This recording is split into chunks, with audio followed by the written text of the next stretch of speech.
Hello everyone, once again welcome to my YouTube channel. So friends, मैं हूं सुनील और मैं आपको करा रहा हूं मॉडर्न हिस्ट्री की सीरीज़। इसमें हम ऑलरेडी 4-5 वीडियो कर चुके हैं। अगर आप मेरे चैनल पर पहली बार आए हो तो आप डेफिनेटली मेरे चैनल को लाइक कर सकते हो अगर आपको वीडियो अच्छी लगती है।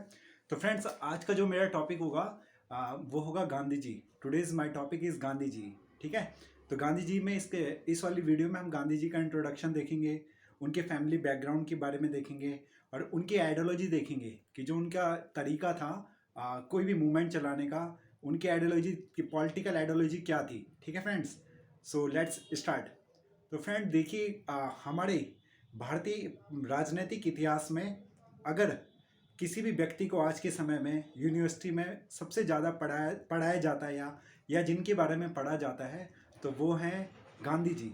गांधी जी को चाहे उनके कोई से भी मूवमेंट हो, आज उनके बारे में सबसे ज़्यादा बुकें लिखी गई है। तो गांधी जी की जो सबसे बड़ी आइडियोलॉजी थी वो थी इनकी, एक तो नॉन नॉन वायलेंस, अहिंसा। ठीक है, satyagraha, civil disobedience movement, civil disobedience जिसको हम सविनय नागरिक अवज्ञा कहते हैं।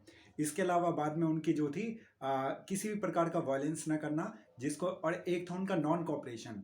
तो ये 3-4 इनकी आइडियोलॉजी रही जिनको इन्होंने पूरे टाइम क्या करा अपने पीरियड में। गांधी पीरियड जो था वो 1917 से लेके और 1948 तक। ठीक है, यूँ तो गांधी जी का आगमन भारत में 9 जनवरी 1915 को हो गया था, लेकिन गांधी जी का जो पीरियड है असली वो 1990 से लेके 1948 तक है। तो चलो आज देखते हैं गांधी जी के बारे में, उनके बैकग्राउंड।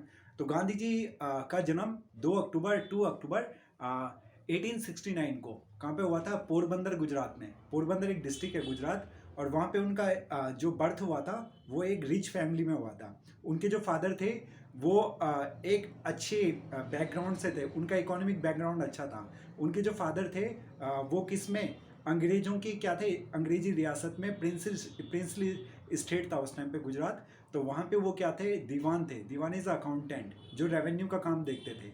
तो उनकी इकोनॉमिक कंडीशन अच्छी थी। ठीक है, पिता का नाम इनके था करमचंद गांधी और माता इनकी थी पुतली बाई, और इनकी पत्नी थी कस्तूरबा गांधी। तो ये बात हमें ध्यान रखनी है। 2 अक्टूबर 1869 को इनका जन्म होता है। ठीक है, पोरबंदर रियासत के दीवान थे जो कि बाद में कठियावाड़ जो भी गुजरात में है उस रियासत के भी ये दीवान रहे। ठीक है, दीवान उस टाइम पे एक पोस्ट होती थी जो रेवेन्यू का काम देखता था, और उसी उसी वजह से गांधी जी को हेल्प मिली। और ये गांधी जी पढ़ने के लिए, अपनी बैरिस्टर की पढ़ाई करने के लिए कहाँ पे गए? लंदन में गए। ठीक है, और हायर एजुकेशन उन्होंने वहाँ से ली। 13 वर्ष में इनका कस्तूरबा बाई के साथ विवाह हो गया। 13 वर्ष की आयु में, बहुत छोटी सी आयु होती है, उस टाइम पे इनका विवाह हो गया कस्तूरबा बाई के साथ। 1889 से 91 में इन्होंने इंग्लैंड में बैरिस्ट्री की पढ़ाई करी, लॉ की पढ़ाई करी इन्होंने 1889 से लेके 91 में इंग्लैंड में। ठीक है, ये बात हमें ध्यान रखनी है। और इनकी एक बुक है माई एक्सपेरिमेंट विथ ट्रूथ, सत्य के साथ मेरा प्रयोग, ये गांधी जी की बुक है। और उसमें इन्होंने अपनी जो ऑटोबायोग्राफी, इनकी जो बायोग्राफी, आत्मकथा है खुद के द्वारा लिखी गई, उसमें इन्होंने बताया गया है कि किस प्रकार उन्होंने एक्सपेरिमेंट किया सत्य के साथ, अपने खुद के साथ। ठीक है, उनमें इन्होंने इस बुक में इन्होंने लिखा हुआ है कि मैंने किस प्रकार से जो शाकाहारी होते हैं, जो वेजिटेरियन होते हैं, वो बनने की मैंने पूरी कोशिश करी। ठीक है, इसके अलावा राजकोट और मुंबई में कुछ वर्षों में इन्होंने वकालत, जब ही वहाँ से वापस लौट के आए बैरिस्ट्री की पढ़ाई करने के बाद, वकालत की पढ़ाई करने के बाद, तो उसके बाद इन्होंने राजकोट जो कि कहाँ पे है आपके गुजरात में, और मुंबई में कुछ वर्षों तक वकालत करी। ठीक है, लेकिन वो क्या हुई, सक्सेस नहीं हुई। उसके बाद उन्होंने क्या करा, बाद में वो 1893 में दादा अब्दुल्ला के प्रस्ताव पर, दादा अब्दुल्ला ने उनको क्या करा, रिक्वेस्ट करा कि दक्षिण अफ्रीका आइए। फिर वो वहाँ पे कहाँ पे गए, दक्षिण अफ्रीका। साउथ अफ्रीका एक कॉन्टिनेंट है, अफ्रीका कॉन्टिनेंट, उसमें एक जगह है, एक देश है, बहुत ही डेवलप कंट्री है दक्षिण अफ्रीका। वहाँ पे गए थे वो। वहाँ की कैपिटल है केप टाउन, प्रिटोरिया। 2 कैपिटल है वहाँ पे, एक एग्जीक्यूटिव है और एक लेजिस्लेचर कैपिटल है। दक्षिण अफ्रीका में 3 तरह के भारतीय थे उस टाइम पर। ठीक है, हमारे जो भारत के लोग रहते थे वो 3 तरह के थे। अब आपको यहाँ पे ये बात ध्यान रखनी है कि जो गांधी जी थे वो दक्षिण अफ्रीका एक वकालत के तरीके, वकालत करने के लिए वहाँ पे गए थे, क्योंकि वो इंडिया में चली नहीं थी। अब उनके साथ देखिए वहाँ पे किस प्रकार का वो भेदभाव देखते हैं वहाँ पे। तो पहले हम देखेंगे दक्षिण अफ्रीका में किस तरह के लोग रहते थे जो इंडियंस थे। एक तो थे कॉन्ट्रैक्ट मजदूर, जो मजदूर थे, जो लेबर थे, वो कॉन्ट्रैक्ट पर थे। और वो कहाँ से थे, हमारे साउथ इंडिया के। दूसरे थे मेमन व्यापारी, जो कि क्या थे, मुस्लिम थे, दो बता दिए। और तीसरे थे गैर अनुबंधित मजदूर, ठीक है, जो किसी भी कॉन्ट्रैक्ट पे नहीं है, ठीक है, उनका कॉन्ट्रैक्ट नहीं है। और ये सारे के सारे क्या थे, इनको विवाह करने के लिए किससे अनुमति लेनी पड़ती थी, अंग्रेजों से अनुमति, जो वहाँ के लोग, जो वहाँ की गवर्नमेंट थी, ठीक है। और इन लोगों के साथ ज़बरदस्ती नस्ली भेदभाव होता था। नस्लीय भेदभाव होता है जो किसके, रेस के आधार पर, किसी जाति के आधार पर, या फिर कलर के आधार पर। जैसा हम लोगों की स्किन इंडिया में ज़्यादातर कैसी है, हम लोगों की स्किन, हम लोगों के, हम सांवले हैं, ये यहाँ के। जबकि जो ब्रिटिशर है या जो यूरोपियन है, वो अपने को क्या कहते हैं, वो अपने को बिल्कुल गोरा गोरा गोरा, जो उनका कलर है, कॉम्प्लेक्स है, वो बिल्कुल फेयर है। तो इसको कहते हैं हम नस्लीय भेदभाव। किसके आधार पर, हमारी स्किन के आधार पर जो भेदभाव होता है, वो अपने को सुपीरियर मानते हैं और हमको क्या कहते हैं, इन्फीरियर, हमें घटिया मानते हैं। तो वहाँ पे यही नस्लीय भेदभाव किसके साथ हुआ, गांधी जी को झेलना पड़ा, ठीक है। कब, प्रिटोरिया, कैपटाउन से वो एक बार प्रिटोरिया जा रहे थे, तो उनके पास फर्स्ट क्लास का टिकट था गांधी जी के पास, लेकिन उनको क्या कर दिया गया, मैरिस्टबर्ग स्टेशन पर उनको फर्स्ट क्लास से निकालकर बाहर फेंक दिया गया। और ये गांधी जी को बहुत, ये वाली जो इंसिडेंट था, गांधी जी को बहुत चुभा। और उन्होंने उसी टाइम प्रण लिया कि मैं, जो ये नस्लीय भेदभाव है, जो ये अपार्थाइड है, इसको मैं दूर करके रहूँगा, ठीक है, I will solve this issue. तो उन्होंने उसी टाइम वहाँ पे प्रण लिया था। इसके अलावा हम और चीज़ें देखते हैं वहाँ पे क्या था। जो वहाँ के लोग थे, जो ये जिनके बारे में मैंने अभी बताया कि जो गैर अनुबंधित मजदूर थे और अनुबंधित मजदूर थे, ये लोगों को रात 9 बजे के बाद घर से बाहर नहीं निकलने दिया जाता था, जो वहाँ की गवर्नमेंट थी। अफ्रीका में भारत से ज़्यादा भेदभाव हो रहा था। कहाँ पे, अफ्रीका में, ठीक है। भारत में इंग्लैंड थे, ब्रिटिशर थे, लेकिन वो इतना भेदभाव नहीं करते थे, डिस्क्रिमिनेशन नहीं करते थे, लेकिन वहाँ पे ज़्यादा भेदभाव देखा जा रहा था। ये कम पढ़े लिखे थे, गरीब मजदूर थे। जब महात्मा गांधी वहाँ गए तो वे असहज हो गए, क्योंकि गांधी जी ने भी खुद पहले कभी इस तरह का डिस्क्रिमिनेशन कभी उन्होंने फेस नहीं करा अपनी लाइफ में। तो यहीं से गांधी जी ने क्या ली, प्रेरणा ली कि मैं इसको दूर करूँगा। उसके बाद हम आगे सीरीज में देखते हैं कि गांधी जी ने फिर क्या करा आगे जाके। 1894 में गांधी जी ने नटाल भारतीय कांग्रेस की क्या करी, वहाँ पे फाउंडेशन स्थापना करी, इस्टेब्लिश करी, ठीक है। नटाल भारतीय कांग्रेस, जो भारतीयों के अधिकारों के लिए वहाँ पे लड़ेगी, ठीक है। फिर वहाँ पे इसी टाइम पर हम देखते हैं इंडिया में कौन सा उदारवादी चरण, मॉडरेट पीरियड चल रहा था 1894 से लेके 1906 तक। उस टाइम पे ये मॉडरेट पीरियड के बारे में पहले ही बता देता हूँ मैं आपको, याचिकाएं लिखना, अखबारों में लेख लिखना, ठीक है। तो इन सब में गांधी जी क्या ज़्यादा बिलीव नहीं करते थे। 1905 में इंडियन ओपिनियन अखबार का संचालन भी हुआ था। इंडियन ओपिनियन जो न्यूज़पेपर था, उन सब में भी गांधी जी के बारे में बताया गया कि एक गांधी नाम के व्यक्ति वहाँ पे अफ्रीका में इस प्रकार से हैं। डरबन में फिनिक्स फॉर्म की स्थापना भी इसी टाइम पे वहाँ पे हुई थी। फिनिक्स फॉर्म की स्थापना डरबन में, ठीक है। Durban is a city in south Africa. उदारवादी तरीके से गांधी जी ने कभी भी क्या नहीं करा, उनका ज़्यादा इंटरेस्ट नहीं था इसमें, मॉडरेट तरीके से। तो 1906 में पंजीकरण प्रमाण पत्र के विरुद्ध वहाँ पे आंदोलन चला। अब जो इंडियंस वहाँ पे रहते थे साउथ अफ्रीका में, उनको हमेशा अपने पास क्या रखना पड़ता था, एक प्रमाण पत्र रखना पड़ता था, एक सर्टिफिकेट रखना पड़ता था। जो उनको उनके पास नहीं होता था, तो उनको जेल भेज दिया जाता था, या उनके साथ किसी भी प्रकार का बदसलूकी करी जाती थी, अत्याचार किया जाता था। तो उससे गांधी जी ने क्या करा, गांधी जी ने इसके खिलाफ आवाज़ उठाई थी वहाँ पे, ठीक है। सत्याग्रह उनकी एक फिलॉसफी का एक बहुत बड़ा, जो उनकी आइडियोलॉजी रही है, जो उनकी विचारधारा रही है, तो उसमें सत्याग्रह वो कहते हैं, गांधी जी कहते हैं कि सत्य के साथ आग्रह करना और अपने सत्य के लिए लड़ना ही सत्याग्रह है। और सत्याग्रह में हम क्या करते हैं, सत्याग्रह में सत्याग्रही की एक जीत जरूर होगी, अगर उसका जो लक्ष्य है वो ईमानदार है, अगर उसने जो आवाज़ उठाई है वो वाजिब है, वो सच है, वो रियल है। तो जो सत्याग्रह है, वो सत्याग्रह क्या करेगा, उसको मजबूत बनाएगा। और जो उसका दुश्मन है, उसका अपोनेंट है, उसको एक बार उसकी बात को मानना ही पड़ेगा, एक दिन उसकी बात को मानना ही पड़ेगा। और इन्हीं आदर्शों को गांधी जी ने अपने जीवन भर चलाया। जो नॉन कॉपरेशन है, ये इसका मतलब होता है असहयोग करना, किसी भी प्रकार का सहयोग ना करना। तो गांधी जी ने अपनी फिलॉसफी में पॉलिटिकल आइडियोलॉजी में, विचारधारा में इस बात को रखा कि हम किसी प्रकार का सहयोग नहीं करेंगे। Non cooperation, non plus cooperation. हम अंग्रेजों के साथ क्या करेंगे, नॉन कॉपरेशन करेंगे। हम अंग्रेजों के स्कूल छोड़ देंगे, हम उनको असिस्ट करना छोड़ देंगे। जो हमारे भारत के क्लर्क हैं, क्योंकि अंग्रेज कुछ लाख की संख्या में हमारे देश में थे और हम करोड़ों की संख्या में थे। तो हमारी हेल्प के द्वारा वो हम क्यों क्या कर रहे थे, हमारे ऊपर रूल कर रहे थे। तो ये उनकी नॉन कॉपरेशन की एक फिलॉसफी थी।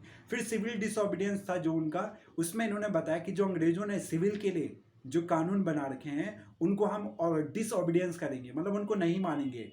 इसीलिए उन्होंने अलग अलग तरीके से नमक कानून, इसमें नमक बनाकर, जो कि नमक बनाने का अधिकार उस टाइम पे सिर्फ किसके पास था, ब्रिटिशर के पास था। तो गांधी जी ने कहा कि नहीं, नमक हम सिविल डिसोबीडियंस मूवमेंट बना चला करके उन्होंने दांडी से जब वो साबरमती गए थे तो उन्होंने कहा कि अब मैं सिविल डिसोबीडियंस करता हूं, और नमक बनाकर उन्होंने क्या करा, इस कानून को तोड़ा। ठीक है, तो इन सब बातों को हमें देखना है। तो ये विचारधारा उन्होंने जो बोला लाइफ में, उस चीज़ को उन्होंने अपने पूरे लाइफ टाइम में किया।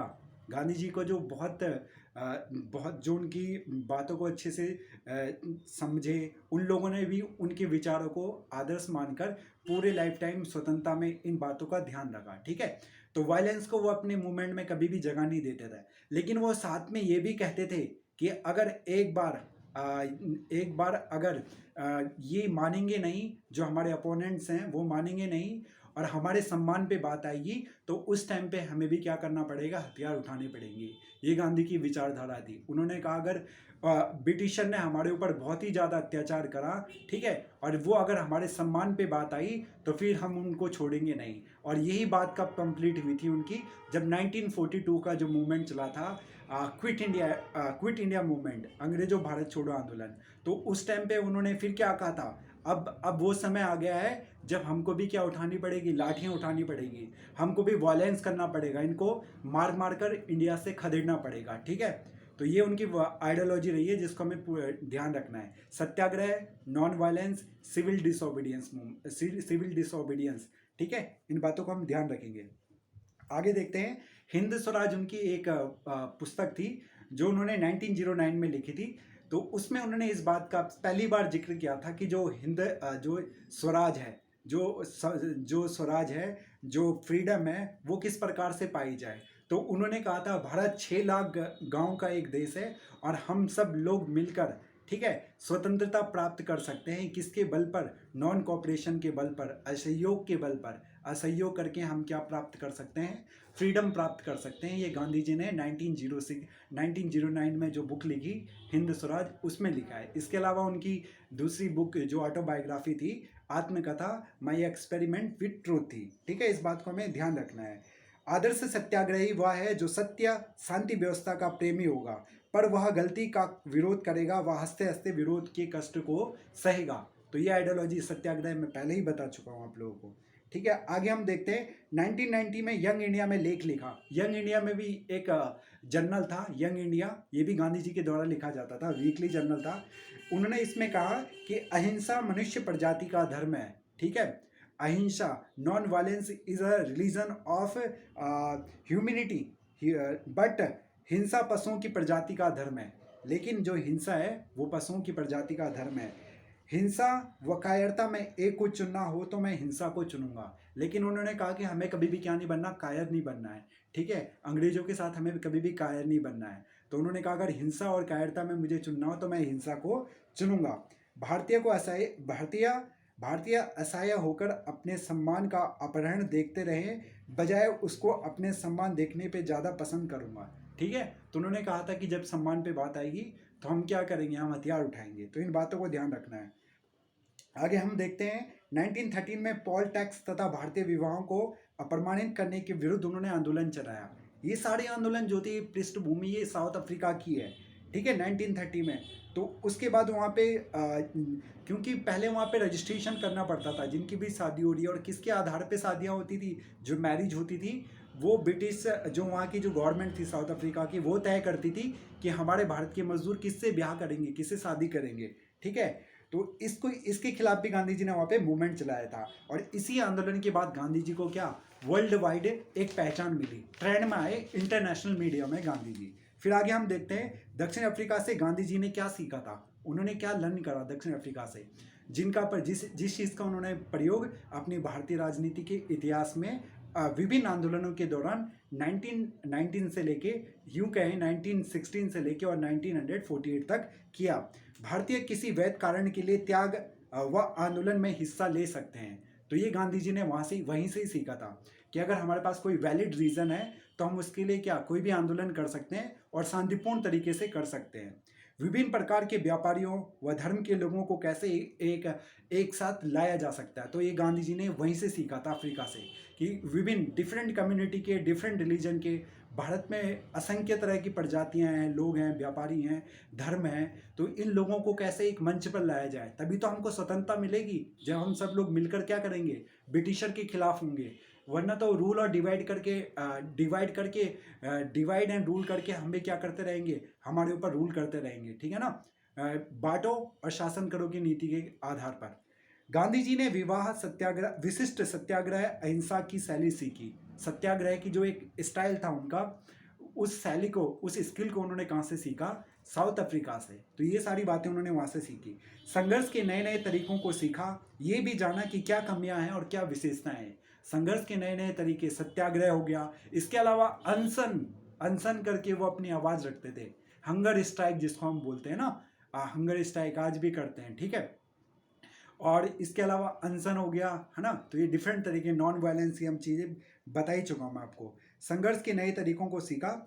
अब हम देखते हैं 9 जनवरी 1959 को गांधी जी भारत वापस आए थे, 9 जनवरी 1915 को। तो उसके बाद गांधी जी को उनके पॉलिटिकल लीडर थे गोपाल कृष्ण गोखले, जो कि एक उदारवादी नेता थे, ठीक है, बहुत ऊंचे कद के उदारवादी नेता। तो उन्होंने गांधी जी को सबसे पहले सलाह दी कि मिस्टर गांधी, आप पहले भारत को जानो। 1959 को 9 जनवरी को आए और 2015 से मोदी गवर्नमेंट 9 जनवरी को NRI डे के रूप में सेलिब्रेट करती है। We celebrate 9 January as NRI day, non residential Indian, Apravasi Bharatiya दिवस मनाते हैं हम। क्यों? क्योंकि गांधी जी एक सबसे बड़े अप्रवासी थे। तो उस टाइम 9 जनवरी 1915 को 1915 को वो इंडिया आए थे। उसके बाद उनको गोपाल कृष्ण गोखले ने लीड करा, और जो उनके पॉलिटिकल लीडर रहे, पॉलिटिकल फादर रहे, उन्होंने बताया कि आप पहले भारत को जानो, अपना मुंह बंद रखो और काने खोलो और पूरे भारत को जानो। यहाँ किसान किस तरह के हैं, यहाँ के जो वर्ग है वो किस तरह का है, यहाँ की सोसाइटी किस तरह की है,